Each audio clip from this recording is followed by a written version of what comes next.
வணக்கம், welcome to shiny future channel. இன்றைக்கான special day என்னென்னு இந்த வீடியோவில் பார்ப்போம். வாங்க பார்ப்போம்.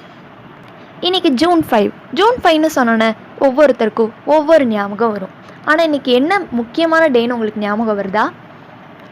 சரி, ஓகே. இன்றைக்கி வேர்ல்டு என்வாயர்மெண்ட் டேவா ஒவ்வொரு வருஷமும் நம்ம செலிப்ரேட் பண்ணிட்டு வரோம். இந்த ஜூன் 5 ஏன் செலிப்ரேட் பண்ணிகிட்ருக்கோம், எப்போலேருந்து நம்ம இதை செலிப்ரேட் பண்ணோன்னு இந்த வீடியோவில் பார்ப்போம். வாங்க வீடியோக்குள்ளே போகலாம்.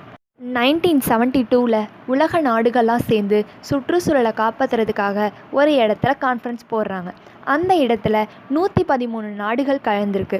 அந்த கான்ஃபரன்ஸில் காற்று தண்ணியில் இருக்கிற மாசை கட்டுப்படுத்துறது, இயற்கை வளங்களை காப்பாற்றுறது, வளர்ந்த நாடுகள் வளரும் நாடுகளுக்கு உதவி செய்கிறது, சுற்றுச்சூழலை பற்றி விழிப்புணர்வு ஏற்படுத்துவதுன்னு சுமார் 26 திட்டத்தை கொண்டு வராங்க. நிறைய காடுகள் நிறைய மலைகள்லாம் அழிஞ்சு உலகம் ஒரு அழிவு பாதையில் போயிட்டு இருந்தப்போ உலகத்தை சரி செய்கிறதுக்காக கொண்டு வந்ததா இந்த வேர்ல்டு என்வாயர்மெண்ட் டே.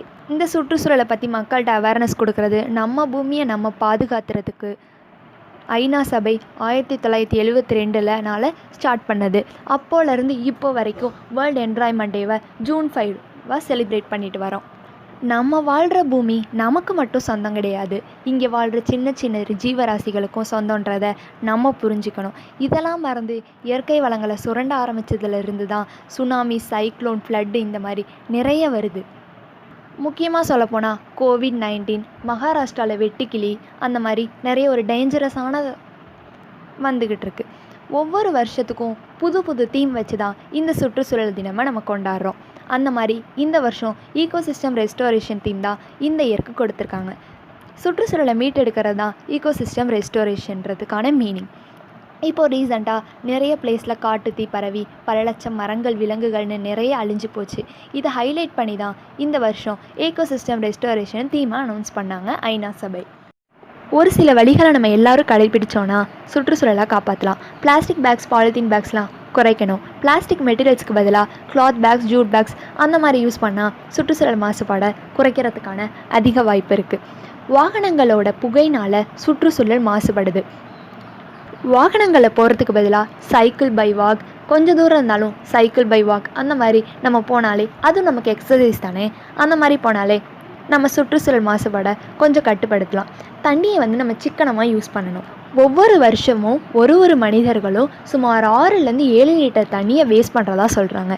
அதனால் நம்ம தண்ணியை கொஞ்சம் சிக்கனமாக நம்ம யூஸ் பண்ணலாம். தண்ணியை மட்டும் இல்லை, மின்சாரத்தையும் நம்ம சிக்கனமாக நம்ம யூஸ் பண்ணலாம். குப்பைகளை தூய்மை பணியாளர்கள்ட்ட பிரித்து கொடுங்க. திரும்ப யூஸ் பண்ண முடிகிற பொருளை திரும்ப யூஸ் பண்ணுங்கள். ரோட்டில் எந்த ஒரு குப்பையும் எரியாதீங்க. இதெல்லாம் பண்ண நம்ம உலகத்துக்கு நம்மளோட ஹெல்த் தேவை. அடுத்து வர தலைமுறைக்கு இந்த உலகம் வேணும். அதனால் அவங்களுக்காக இப்போலேருந்தே நம்ம சுற்றுச்சூழலை காப்பாற்றலாம். நீங்கள் சுற்றுச்சூழலை காப்பாற்றுறதுக்காக என்னெல்லாம் பண்ணியிருக்கீங்க, ஏதாவது ஐடியாஸ் இருந்தாலும் இந்த கமெண்ட் செக்ஷனில் சொல்லுங்கள். எல்லார் வீட்லேயும் மரம் வளருங்க. மரம் வளர்ப்போம், இயற்கை காப்போம். இந்த வீடியோ உங்களுக்கு பிடிச்சிருந்தா லைக் பண்ணுங்கள், ஷேர் பண்ணுங்கள், சப்ஸ்கிரைப் பண்ணுங்கள். பக்கத்தில் இருக்க பெல் பட்டனை கிளிக் பண்ணி அப்பப்போ ஒரு நோட்டிஃபிகேஷனை பார்த்துக்கோங்க. தேங்க்யூ.